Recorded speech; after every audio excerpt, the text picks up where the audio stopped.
Hey there, you looking kinda cute. Please consider subscribing and check out our Patreon for more. Enjoy the video. Hello, my name is Diane Jackson. Amy O'Hyler is the name of my roommate. We weren't born with those names. We used to be called Andy and Jack. My name is Jack. The person who changed us was funny in a strange way. This is how we met and how I got to know Beth Catfer. Our plant was closing for 3 weeks of summer maintenance. Andy and I worked there. Since no one needed me, I chose to plan a trip. "Hey, Jack," Andy said. "This part of the world has cruise ships. A 2-week cruise is a great way to spend a holiday, and we can meet women who could become partners for life. What do you think, Jack?" "Andy, I told you that sounded great. Tomorrow I'll call some ticket agents to find a good deal." I had to say something. Andy, who is crazy, came up with a great way for us to spend our free time, going on a trip to the Caribbean. The thought made me think of pirates and big ships. It made me laugh. "What's so funny?" Andy asked. I told him, "You're wearing old-fashioned sea clothes and an earring. Now drink some beer, wench." Andy told me this as he threw me a can. "Back at you, Jack, you thieving sea dog." We both laughed at the thought of robbing the seas on a fast sloop full of rum and wenches and making the Royal Navy crazy. I called 5 ticket agents the next morning.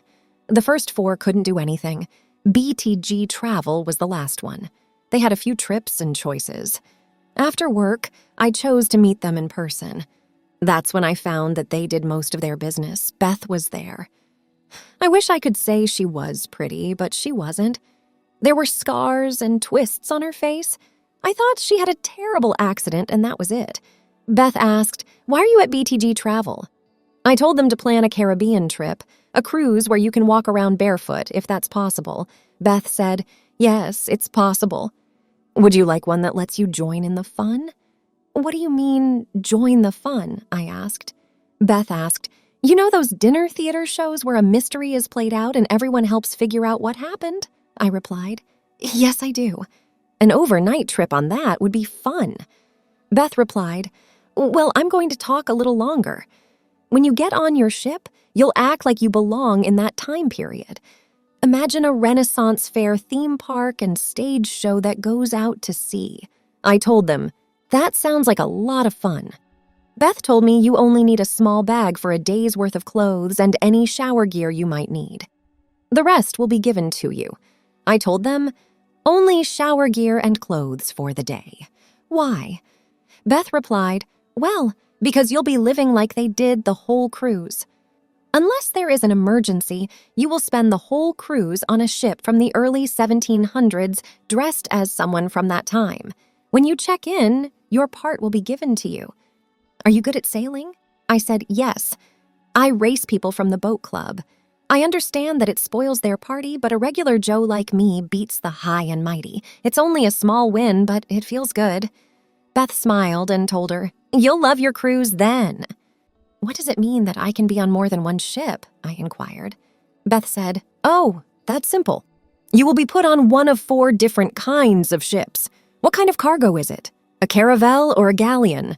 Royal Navy. Naval is going to be a ship from that time. Navy's mostly from Britain, France, and Spain. Bad pirate. Most pirate ships will be fast sloops. You could be caught and forced to work on your new ship." I said, "This is getting better all the time." From what I remember, the Spanish used galleons for both trade and war. The British liked the game, sloops of war. You could call them early fast frigates. Let me call my roommate. He can then give you his credit card, and I can pay for mine right now. Fast forward to the cruise, we got our ship times, and Andy and I checked into the BTG Inn. Each of us got a welcome folder. It was my job to be a noble from that time. Andy worked for me. I read the rest of the package. Andy was going to be my helper as I went back to England to meet my king and tell him some important news. There were 2 pills in each packet that said to drink and bathe. Fill the tub back up with hot water. The bigger tablet should go in the hot water. Get in the tub and take the other pill. Soak for half an hour, then get out of the tub and dry off. You will wake up in your role in the morning after you go to bed. People who work there will help you put on your clothes. There are gifts to be found, and they are warning reversal factors. You need to find your reverse factors or keep looking the same way. If you don't change back into non-role clothes by the end of your trip, you will always look like that. That doesn't look too hard. People who were too lazy to join in the fun were told to do so. Anyway, I did what it said and went to sleep. When I woke up the next morning, there were 2 women in my room. I got up and looked at myself in the room's mirror. I was a girl. I was the same height as them, but I had a woman's body. I had red hair that went to my 22-inch hips, green eyes like emeralds. Women were there to walk me through my last set of steps. The first woman spoke up. "Hi, Diane. That's your name in this world. Feel free to take this first reverse prize. It will take you back to this time. You will also remember everything about your trip. The other prize is shown below. You need to find it, and your partner needs to too. His will be the same as yours, but it will have his name on it. It says yours on it. You and your partner are shown how to dress. As a lady, you will wear more clothes than your partner. The name of your partner is Amy. Amy also won first place. You got a message from Beth. I got hurt on one trip. It took place because I was too close to a gun blast. The flash gave me permanent scars. While I was sick, BTG paid for all of my bills and found me work. I hope everything goes well for you. Keep an eye on your neighbor. He's a rich playboy who doesn't care who he hurts or how he makes other people feel. He is your maid because of this, and you are a lady. Once more, I wish you luck." Beth, I was right. She was kind and caring. I had to look her up after this trip, even though she doesn't look like much. I knew she didn't have to worry about money because she had a job, but life isn't just about money. I didn't want to date her, but I thought we could be friends. I learned that I could keep any gold I got on the trip. It was only the tax that you had to pay. I learned that I had 2 plans, one to find the coins for the prize, the other was to raise money to help Beth get rid of some scars that people could see. I learned more about Beth before I left. Before the trip where she got hurt, she was a lovely person. Mind and body both. To show off to a client, she went on her trip as a favor to her boss. She was fired, and BTG hired her. She wasn't able to get her money back, and her old boss showed proof that she was fired before she went on the cruise. I knew her old boss. He owed me money from a boat race bet he made with me. He wasn't very good at skate Welsh. She was from the same line of work as me. Amy walked into the room. She came up to me and called me lady. I've packed everything up and told the workers to bring the bags to the ship. In 3 hours, we'll be sailing. Thanks to the BTG staff, I was already dressed, so I said, "Great, Amy. Let's get on the boat at the harbor. We'll be safer on board than here. We can send help to fight the Spanish faster if we can get to England and Crown quickly. The French aren't much better either. I really miss my dear cousin Captain William Morgan being here. He could fight anything that tried to hurt us and sail us back to England." Amy said, "My lady, you know that Captain Morgan is a real pirate." We left port, and not long after, I heard the lookout call, "Ship off the port bow! The Jolly Roger is flying the ship's captain. Raise the sails more. Everyone who isn't on the sails fires the ship's guns. They're not going to give up this ship easily. I'm going to praise our captain." It took him 2 hours to lead the pirates on a chase. It was getting dark, and he would have lost those 30 minutes. It was over in 10 minutes, and the pirates won. They broke into the holds and stole most of the goods, including all the food, all the rum, all the powder, all the cannon shot, and Amy and me. We were tied to a stick in the luggage hold. The pirate ship went to an island that was far away. The captain went into the hold. He talked. "My name is Captain Hunley, in charge of this ship and all of her people. Today, my boys did great. You did a great job fighting for a woman. You have to work for the ship if you want to get out of your bonds. Today, I only lost one man. My cabin boy it was." The captain looked at me. I said, "I'm Diana, this is Amy, and this is Captain Hunley. How does a cabin boy work?" The captain said, "He's an aide." Amy asked, "Does that mean he shops and does little jobs?" The captain replied, "Yes, it is." Amy said, "I'll take the job. That's what I do for my lady. I can even wash and fix your clothes. You're going to be great." He then let her go.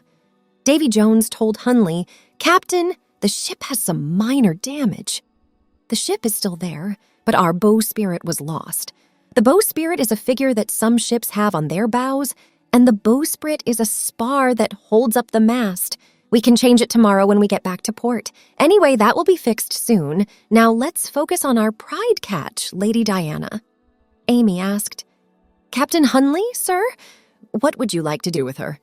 The captain told them to bring me to his rooms, attach me to the wall in front of my desk. He said my friends should be able to see my trophy. No one but her hand helper is allowed to hurt her or touch her. She'll be fed and cleaned. I want my trophy to be whole and alive. I asked, "Captain Hunley, does that mean I can take short walks on board, to sleep in a small cot at night? The Pirates' Confederacy is for everyone who wants to make gold and metal, after all. If I'm healthy, this is a good deal for you." The captain said, "You're right. I will allow you to walk free, but could you do something else for me?" I told him, "I have a good head for numbers. I can make sure that everyone gets paid and that the ship makes money. That sounds good to me." "Welcome aboard, Diana," Captain Hunley continued. "This ship doesn't have a name. To honor how good you are at fighting and being a lady, I'm going to name her Lady Diana. The crew won't hurt you, and they'll have to answer to me." I said, "I think a charge of rum or ale for everyone on board is in order. You must do it right if you are going to christen a ship. It's hard to beat a good ship team and captain to lead them. You are right, and for a woman, you are very smart. You will be held by your word. You can stay in a small hut. It's next to mine. It only needs 2 bunk beds and a closet. From there, your maid Amy will serve you." Captain Hunley spoke up. "I could move around the ship and look through the cargo room for the prize coins." I did 3 things over the next 10 days. The first job was to keep track of the ship's stores and count the gold and silver that was taken in raids. I was also able to sneak a few more coins into my bag. The next step was to find the prize coins. Before I could change back, I needed my prize coin. The last was to fend off Captain Hunley's advances. He is a bad guy. I didn't think it was fair to him if I loved him and then left him. The trip was coming to an end. I knew Amy helped the crew in more than one way. She loved all the attention from men, and they loved her. I could not find the prize coins. I took part in the raids we did. I saw all the loot get taken. I would look for the coins in the shops in town if I were shopping for things for the ship. I learned why I couldn't find the coins on the last day. They were with Amy. It was the night before we left for home. Amy and I talked about this. Amy told me, "I know you've been looking for prize coins. Diane, I have them and will throw them overboard. Being a pirate is fun for me." I said, "This trip was fun, but I'm ready to go home and get back to real life." Amy told me, "You were always ruining the fun." I'm going to throw the coins anyway. I'm going to stay this way. Don't you agree? I told her, "Not for long. I'll throw this if you throw the coins." "What is this?" "The letters of marque for the ship are on it. The ship and its crew are not safe without the letters of marque. You will hang if a naval ship takes you." Amy told me, "You wouldn't dare." I replied, "Yes, I will. Don't worry about yourself, but do think about the other people on the ship. Should they pay for what you did?" Captain Hunley walked over. "Lady Diane, please give back the letters of marque for my ship." Eventually, what I did was give Captain Hunley the letters of marque.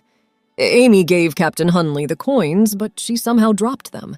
The coins went into the scuppers and eventually fell into the water, sealing faith for both of us. Now none of us can go back to the way we were.